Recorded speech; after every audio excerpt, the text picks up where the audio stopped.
The first ever Teen Forum was held at the Victoria Gardens Cultural Center. It was an all-day event that brought teenagers from different high schools in the area with a variety of ethnic and socioeconomic backgrounds. Rancho Cucamonga Mayor Dennis Michael kicked off the day. The first ever Teen Forum was held at the Victoria Gardens Cultural Center. It was an all-day event that brought teenagers from different high schools in the area with a variety of ethnic and socioeconomic backgrounds. The Teen Forum is an opportunity for high school students from the city of Rancho Cucamonga to allow them the space to talk about the issues and the problems that they're experiencing on a daily basis, either at the high school or at home, to come up with solutions and to know that they're not alone in the problems that they're experiencing. And to be empowered and to be inspired to be future leaders.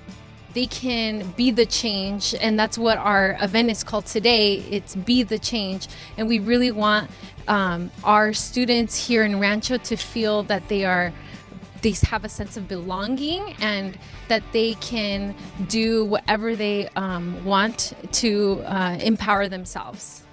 Keynote speaker Juan Bendana travels around North America sharing his thoughts on confidence in achieving goals.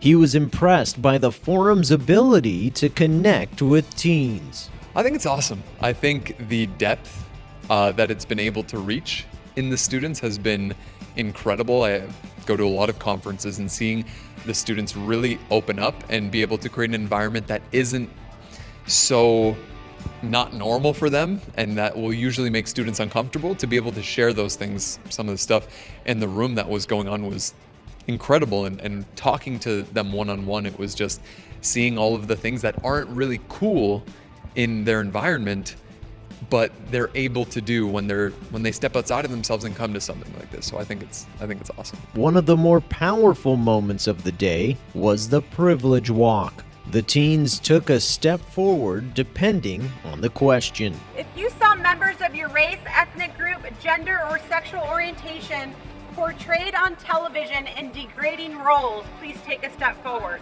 With the Privilege Walk, you don't come from the same place as a lot of other people, and there is some things that you come from, and most of it is the things that you are not privileged with, like sometimes like not a lot of support and stuff, and you have to get through your struggles, and it's very like emotionally draining a little bit because it's causing you to feel more like you're able to open up with what you're learning. After a quick lunch, a panel was held. It was here that emotions ran raw as both panelists and students opened up about the obstacles they have overcome. Don't just fail and say I'm a failure. Like, learn faster, get better, get faster, get better, get faster, get better, get faster, and you'll succeed faster. Once you own your own story and you say like, hey, the narrative usually for a person like me is this, but I can actually do this, that's when you start taking control of your own life.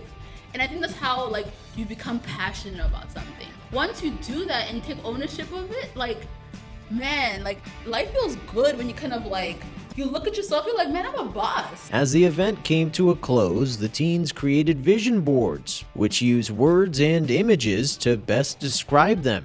Meanwhile, graphic designer Giselle Chow captured the day in excellent detail.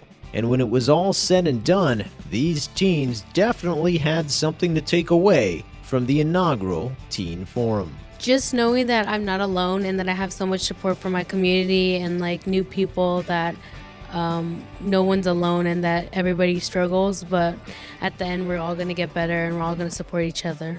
As a community, we should just all treat each other nicely, just not prejudge, just even if it's just like a stranger that you're seeing, just like give them a smile, say hi, and just kind of get that like friendly attitude towards each other.